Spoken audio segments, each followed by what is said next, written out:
Ever feel out of place in fancy settings, unsure of what to say or do?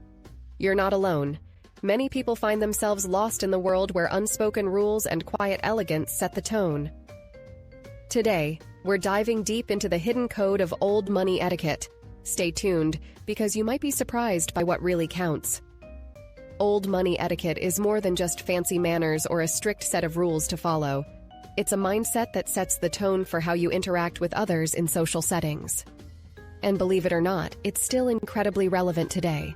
Whether you're meeting new people at a networking event, hosting friends for dinner, or simply trying to make a good impression at a family gathering. When it comes to navigating social situations involving old money, people often get it wrong. They either try too hard to fit in, or they stick out like a sore thumb, usually unintentionally offending someone in the process. A lot of the time, this is because we're not aware of the subtle cues and nuances that old money take for granted.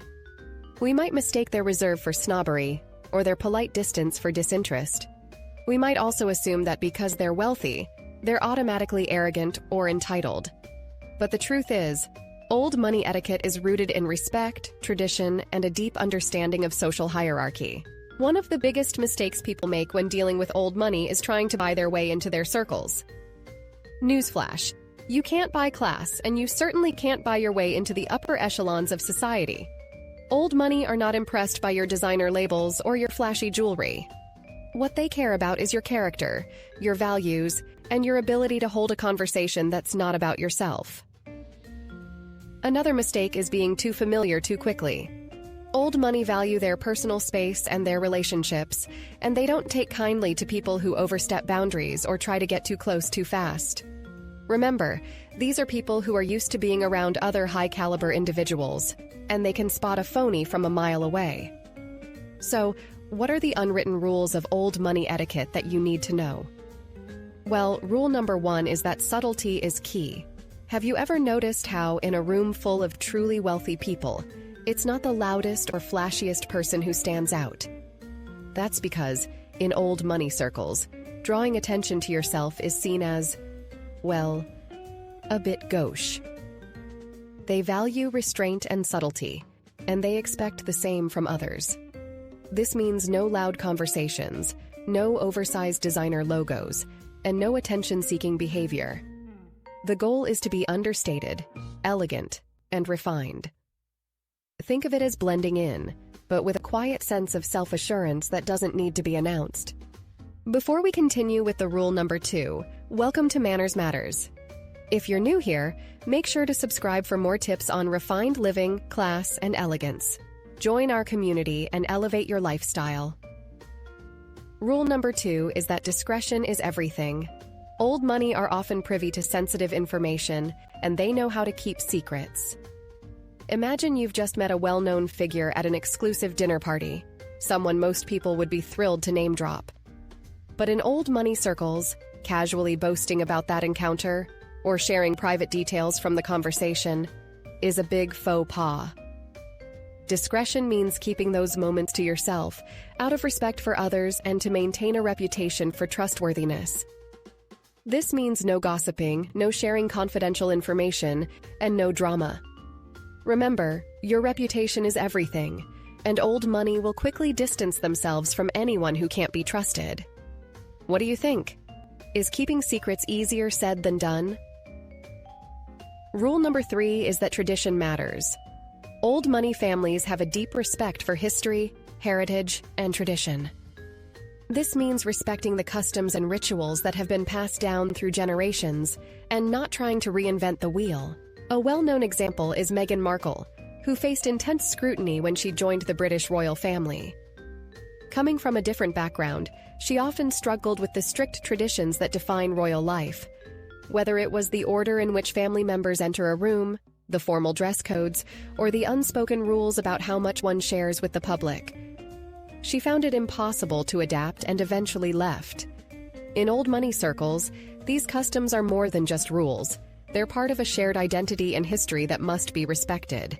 Whether it's a particular way of serving tea or a specific protocol for addressing certain individuals, tradition is what sets old money apart. Rule number 4 is that quality over quantity always wins. Old money don't care about how many people you know or how big is your car fleet. What they care about is the quality of your relationships and the depth of your connections. Most people in these circles have known each other for years, often since childhood. Breaking into this world as an outsider is rare, even by marriage, and when it happens, acceptance is anything but automatic. Just as with relationships, old money believe in quality over quantity when it comes to style. They're not interested in flashy trends, but in timeless pieces that last. Picture someone dressed in a well-tailored blazer from Brooks Brothers, a simple cashmere sweater from Loro Piana, or a pair of classic Tod's loafers. These are brands with heritage, known for craftsmanship rather than trendiness. In these circles, it's better to have a few high-quality pieces that you'll wear for years than a closet full of fleeting fashion. So, whether it's the people you surround yourself with or the clothes you choose to wear, old money etiquette values depth, durability, and a sense of history. What do you think? Are you team quality over quantity too? Rule number 5 is that humility is essential. Old money know that their wealth and privilege come with a responsibility to give back, and they're often heavily involved in philanthropy and charity work. This means being humble, being gracious, and being willing to listen and learn from others. Take Warren Buffett, one of the richest men in the world, as a perfect example.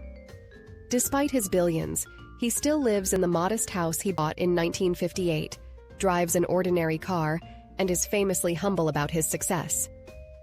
Can you imagine him walking into a room and listing his accomplishments? Hardly. In fact, he rarely talks about his wealth at all. He'd rather discuss ideas or learn from others. Old money etiquette emphasizes being gracious and genuinely curious, showing respect to everyone in the room, regardless of their background.